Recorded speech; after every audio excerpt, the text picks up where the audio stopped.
Yes. So indeed, it's 5 past the hour. So a warm welcome, everyone, to this second webinar uh, organized together with EHA, with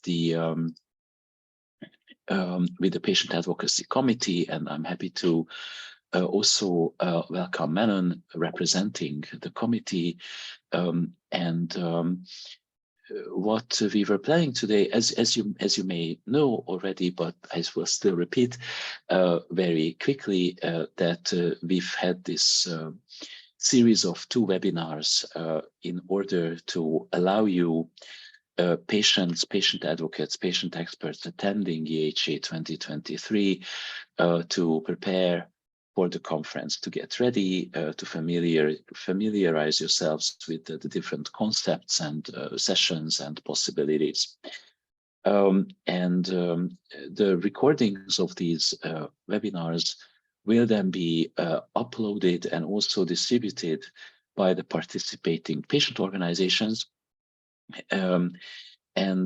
You will then also, towards the end of my presentation today, once again, get the QR code that takes you to the Telegram group, where you can interact with other patients, patient advocates who attend the Congress, exchange messages, and the slides of this presentation and of the previous presentation from Tuesday will also be uploaded or have already been uploaded into that Telegram group for your perusal. Welcome once again. My name is Tamás Beretsky.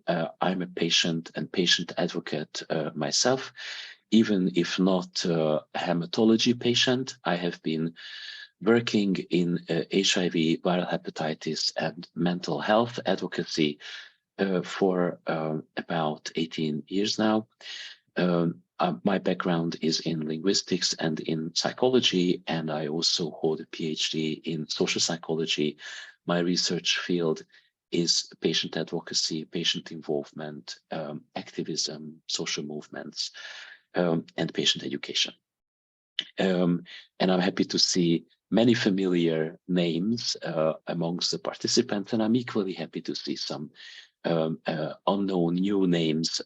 It's good to see how this community is growing, has been growing, and we were just talking about this with Manon from the Patient Advocacy Committee, how tremendously important this development has been and how unique this still is compared to maybe other disease areas where patient advocacy is maybe only emerging right now. Now, a very quick request, if you like, and recommendation. If you have any questions, please use the questions and answers box on the bottom of your screen. It's called Q&A, or if you use it in a different language, then maybe there's a different abbreviation. It's much easier to go through the questions and answer them towards the end of today's webinar. And with that, I also would like to share my screen with you and walk you through my presentation for today. And then once I'm done, this is not a long presentation, so I expect to be done relatively quickly. Once we are done, then there's time and space for your questions and comments. And our topic today is reading scientific posters, abstracts, and articles, which may sound unusual, even surprisingly simple, but it really is a very important part of getting ready for this particular Congress, for EHA 2023, or for any other scientific congress or conference where you may turn up and work. This presentation, just like the previous one on Tuesday, was put together as a joint effort by Jan Geisler, whom I know many of you know already, as the former chair of the Patient Advocacy Committee and also a key opinion leader, if you like, in the hematologic patient community. Some parts were then also supported and recommended and enriched by Menon from the Patient Advocacy Committee at EHA. So, reading posters, what is this all about? Why do we use posters, which may sound like a weird name for what we have here, but you will see that these are posters, printed larger format pieces of paper, or sometimes in PDF format, in electronic format, but still like, you know, a structured presentation of information. So why do we use this format? First of all, because we have learned over the decades that this is a very easy way at a congress or otherwise to reach thousands of people in a very short, in a very condensed and focused way. There is at every congress, and here as well, there's a huge competition for attention and for the time of the participants. Therefore, it's essential that you can present your information in a concise and understandable and structured way. And there is an incredible amount of information presented at EHA 2023. We hope we will be able to show that to you, how that looks like, or how that will look like as soon as the abstracts go live on the EHA website in the EHA library, which should happen any minute now. And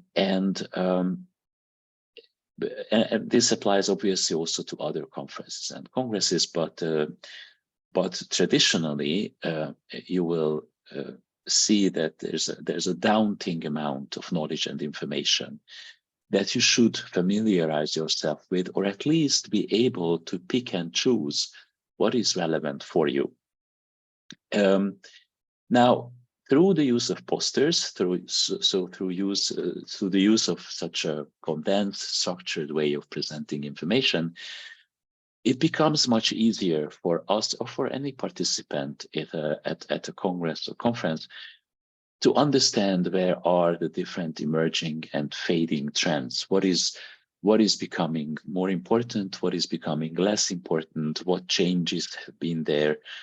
Because posters allow you to review information relatively quickly, and also to organize information relatively quickly and easily in your mind. And thereby also it allows you to draw conclusions relatively quickly. So we find that posters are fast, effective, dense, and straightforward appetizers to the real deal. So you get the basics, you get the most important information, the numbers, the data, the figures, the charts even.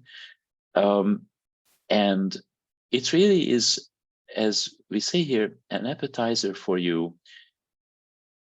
If it whets your interest, if it whets your appetite, then you can go deeper. Then you can approach the author or the authors or the representative of the given research project or a clinical trial or otherwise any scientific project that's represented, or clinicians, researchers, even sometimes regulators who will also present their findings, their research in the shape of posters. And you can decide if you want to go deeper, if you want to understand more, if you want to maybe speak to these people and figure out if there's anything that's more and useful for you, representing obviously the patient community and acting on their behalf. Now, where are the posters, right? So, because we keep repeating how cool they are and how useful and unavoidable they are. So for this particular Congress, and also for then I mean, all EHA congresses, you find them in the library of EHA, which can be used without registration or without membership. So it's open access. Anyone can go there and can browse through the collection of abstracts, and we will, I mean, I will take you there a little later, and we will look at it live on the internet, how this looks like. These are searchable databases, so you can use thematic areas or keywords to search for certain topics, and you can also download the collection of abstracts, which is called an abstract book. You can download them after the conference, so it takes or the Congress, it takes a bit of time for this information to be digested and collected, but then you can also download them in a PDF format, and then that's also searchable. But actually, the easiest and most straightforward way, because these are massive collections of information, is if you go to the Congress website and check the posters yourselves. Again, you can pick and choose what is it that you're interested in. You don't have to read through all of them, and there are thousands, literally, of abstracts. So do use your priorities and keywords or people that you are interested in if you want to run a search string. So if you look at the posters are structured in a rather formal way, I would say. So there are certain requirements for how a poster should look like, or what it should contain. In some instances, there's even a standard format, a template given to the researchers that then they have to fill up with the information of their posters. I will come to speak about that in a minute. Essentially, a poster contains the same information as a scientific journal article would contain, only in a very condensed way. So you will find an abstract, which is a short summary. You find the methods, the description of what was done in the given research. You will find a summary of the results, a conclusion, and also, obviously, references. And increasingly, you will also find a QR code or an internet link if you want to learn more, or if you want to download the given poster. Then you can follow those links and use those for further reference. So as I said, it happens at some congresses, not at the EHA, but at some congresses that you have a standard format that is required to be used, which is good from the perspective that it is standardized, so you know where to look and you know where to find what. It's a struggle oftentimes for researchers because they have to condense things even more.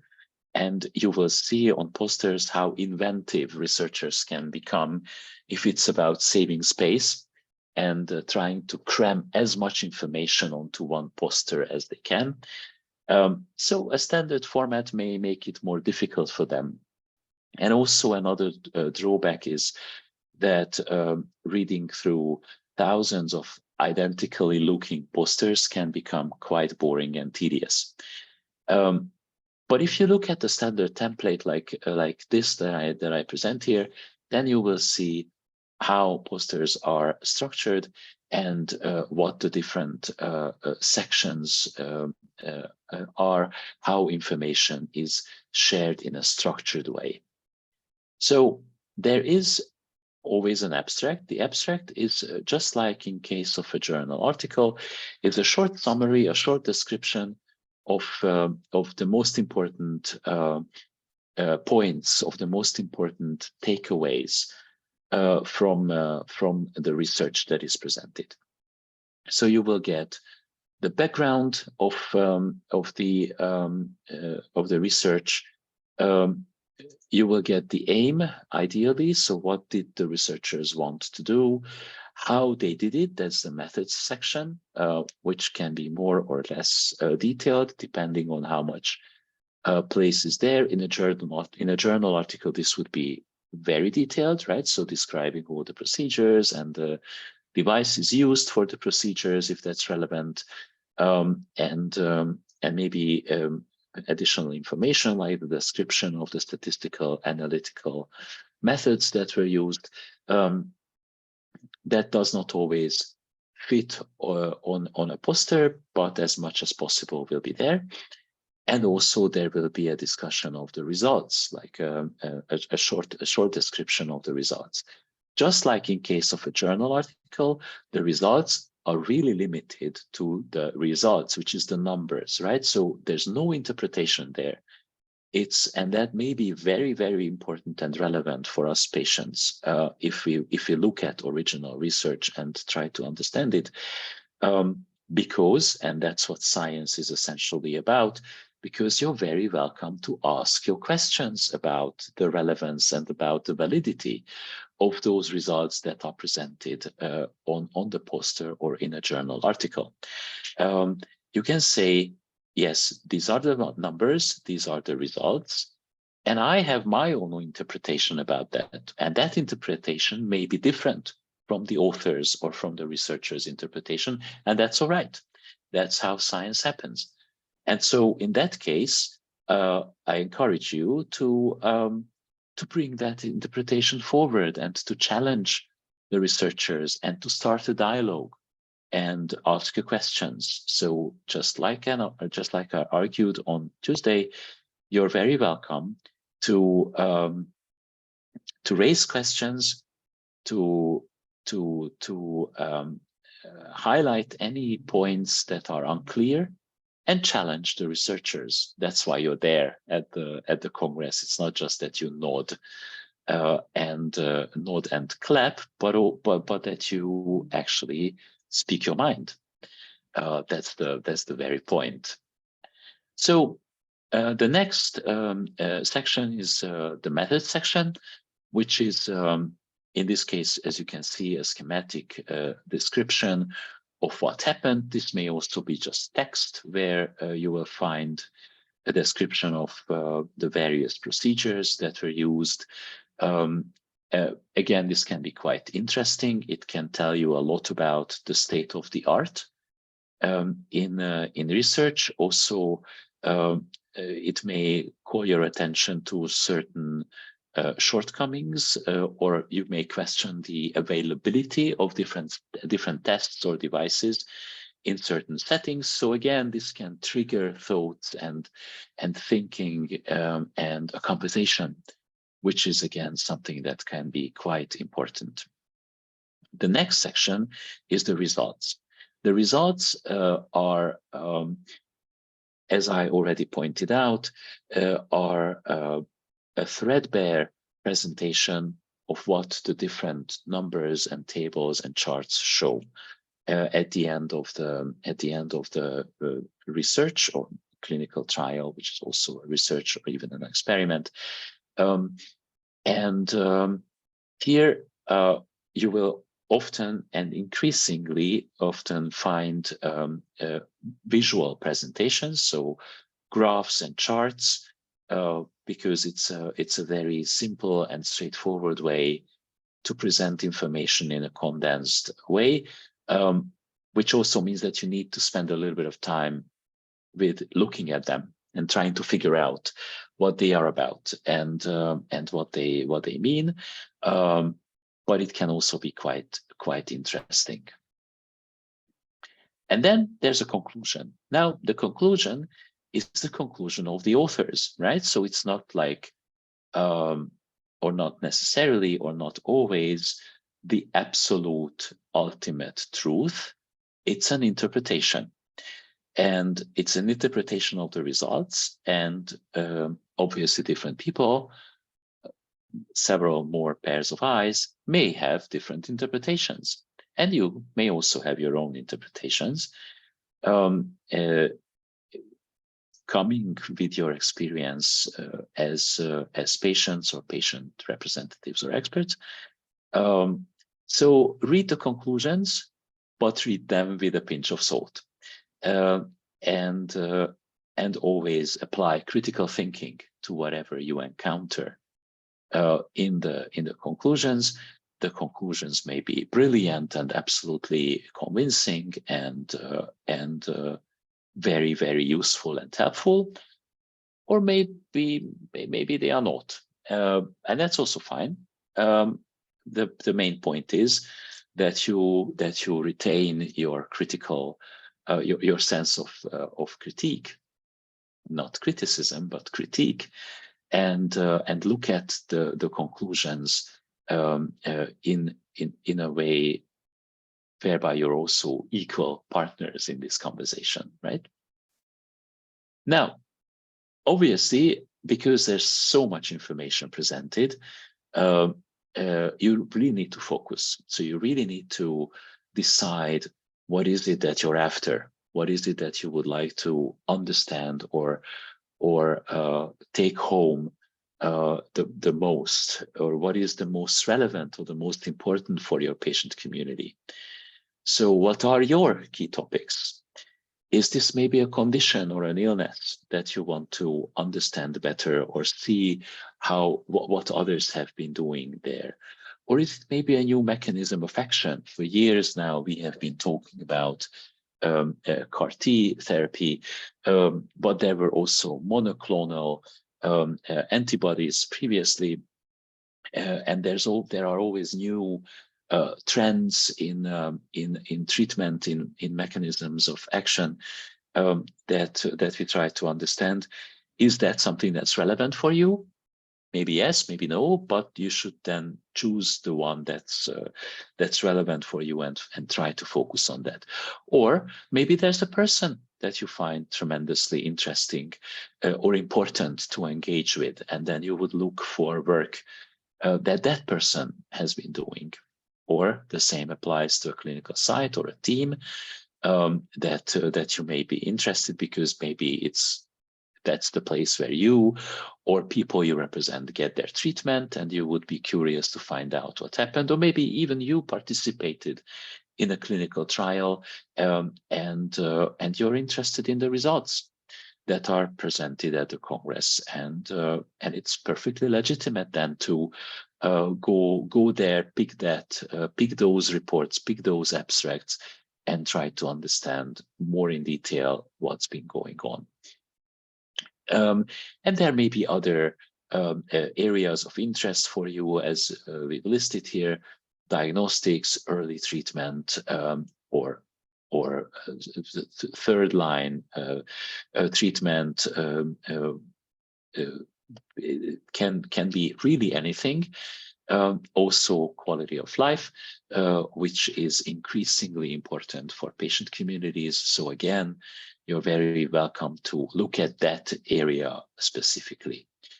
One piece of advice: don't even try to absorb and understand and learn everything, because that's not going to be possible. It's so much that you unavoidably have to set priorities, pick and choose, and decide what is most important or most relevant for you and for the patient communities you represent. So have a red thread, have an idea what you're going to do and how you're going to go about it. And then according to that idea, according to that red thread, pick and choose your posters, abstracts, and try to understand how they maybe come together, if at all, or how they could come together, and what they tell you and what they tell the patient community about that given question that concerns you the most, when you attend the Congress, or when you go there and show up. So when you start reading or digesting abstracts and posters, we suggest that you take a practical approach also, because it can be quite time consuming. So start with the conclusion. What is it that the authors say? And also check whether the conclusion actually answers the title and the research question, which is usually the case, but not always. Also check the stats. Are the statistics meaningful, or are they maybe too pretty, or maybe not at all? Are they maybe too murky or shabby? Look at the numbers. Look at the numbers very carefully. Look at the numbers of participants, especially important in case of rare diseases. So the conclusions drawn by the authors, by the researchers, are based on what kind of population, how many patients. Was this a clinical trial with 10 participants, or was this a clinical trial with 1,010 participants? Because that really makes a difference. And also check carefully, and this conversation usually happens in patient communities anyway, whether the results, whether the conclusions, whether that research that is being presented is clinically relevant. Okay, we have this result, but what is this good for? Is this actually useful for the patients, or for the clinical practice, or for better outcomes? Again, is it really new research? Or is it maybe the repetition or confirmation of something that happened before? Here, the references may help to understand. So if the references are fresh, new, recent, that means that probably the research is also quite new and innovative, or the other way around. Images and charts, are they relevant? Do they add information? And what type of information do they add? And of course, you can always contact the authors. So you can, they will be there. Not all of them, but many of them will be there. And then you can directly talk to them. That's the biggest advantage of a Congress. And also you can then email them or get in touch with them in many different ways, through LinkedIn or ResearchGate, or any other way. And of course, when you look at the poster, as I said, increasingly you will find a QR code or a web link, which allows you to dig deeper, and also probably to contact the author or the authors. So let's check again, and I will stop sharing this and share something else. Notably the EHA library. This is the landing page for this particular Congress, right? So for EHA 2023. You see that if you go to the library website only, and this is the library website address, then you have to choose the featured tab on top, and this is the featured content that we have today. Let me refresh this, because a couple of minutes ago we still did not have the contents here. Oh, here you go. So here are the contents. These are the plenary abstracts. So this is what is going to be presented at the plenary. And then if you go, if you click on it, on the given item, then you also get the authors and the title, and you also see that the abstract is embargoed until Friday, June the 9th. So which means this is not going to be published before June the 9th at 9 o'clock in the morning here in our region in Central Europe, which is, again, that's from Stockholm to Madrid, so this band in the middle of Europe. And the same applies to to the other categories. So that was the plenary. Also, you can go into the oral presentations section and then choose what you're interested in. I mean, I will say, let's look at AML and clinical sessions, and then click on this particular one.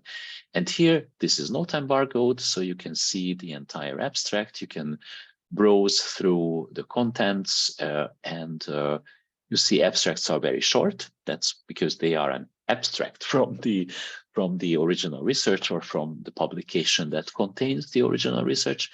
And here you can read through all the different main points, which are, because these are the oral presentations, which will then be presented at the given session in the given oral presentation, where this piece of research is featured. And going back to the first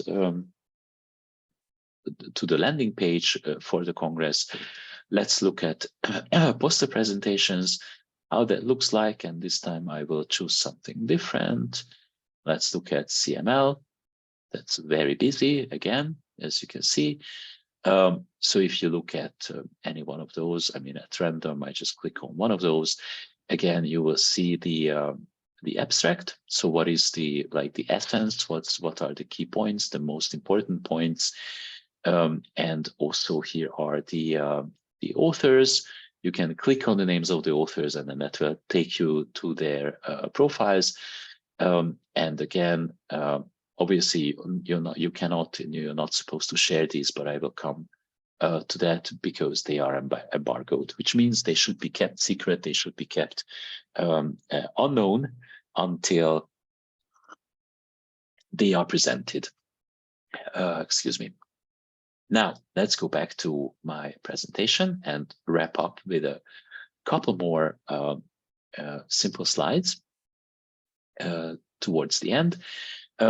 Once the Congress is over and a couple of weeks pass by and busy editors do their work in the background, and then all abstracts are also once again collated and bundled into what is called an abstract book. The abstract book is then published in Hemisphere. Hemisphere is the official publication, the journal of EHA. Here you see I brought one example, which is the EHA 25, so the 25th anniversary Congress of EHA.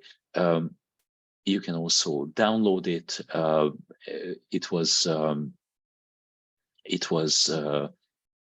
I mean, I clicked then on the 27th Congress. The PDF version is more than 4,000 pages strong. So it's a nice read, but you need time to go through this. Again, I suggest that you use a search function. These are searchable documents, and it's basically the collection in a PDF of all those abstracts that I showed you previously a couple of minutes ago on the website. And then posters are also presented at the Congress and can be discussed with the authors. There will be this one poster session that is now featured in the program, where you can go there, you should, and you can meet the authors, ask questions, discuss with them if you want to get in touch with them or establish a working relationship or contacts for the future. It's always a very good opportunity, again, to meet with the clinicians, with the researchers, and get first-hand information from them. Now, excuse me for a second, I have to read my notes.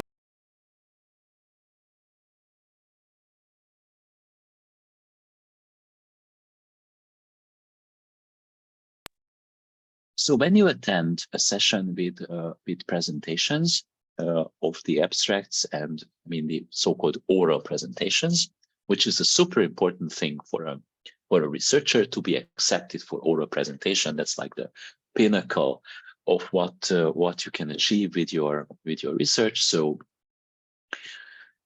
it's a minute of pride for everyone, and you should also be there and share in this joy of science, presenting and understanding science. These are also all standard formats. It's always there's one or two conveners, chairs who sit at the session. Here you can see Jesus from Valencia sitting, chairing a session. There may be two such session chairs. They will call the presenters to the podium, to the pulpit. Then there's a limited amount of time for the presentation, and then there's always a couple of minutes left at the end of the presentation.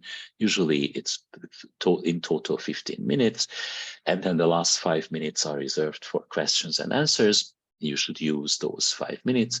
There are always mics in the room where you can step up, or maybe there will be roving mics with a person who will go around and give the mic to you, so that you can ask your questions. Please observe the embargo. Slides presented at an oral session, or the abstracts related to the presentations, should not be shared before the end of the session.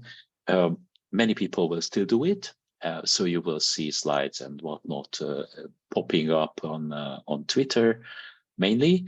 But even if others do it, that doesn't mean that you should.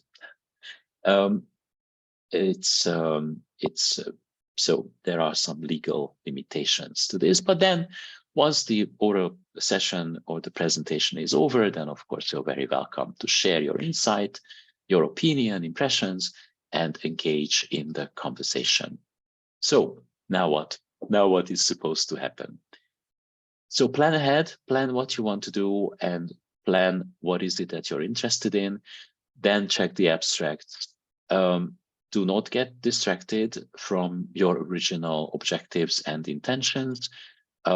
It's not always the nicest presentation or the most important names should not necessarily be the most relevant for you at that given time. So maybe it's more important to spend time chasing others than the big names, the big key opinion leaders. Remember that congresses are also important because they feature the next lineup of researchers and young clinicians. So spend time with them maybe. Also, obviously, take pictures and take notes, because there will be so much information that it's easy to forget.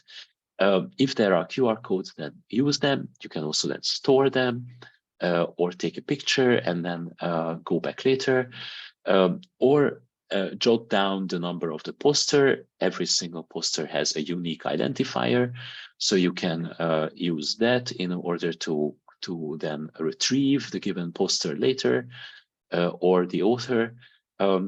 So also I recommend that you organize yourselves and try to share the burden, so that not everyone tries to do everything, because that will not work.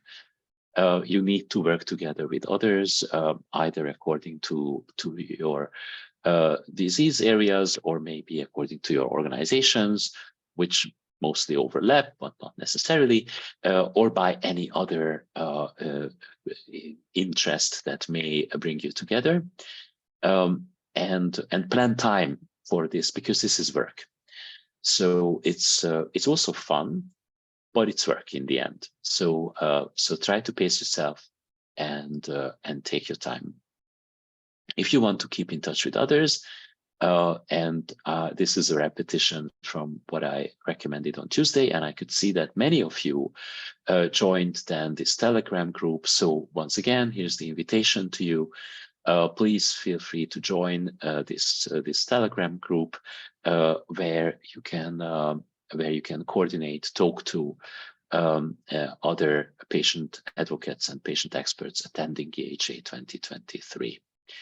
And if you cannot make it this time for EHA 2023, then you're again very welcome to consider maybe participating at ASH, either face-to-face, real-time, or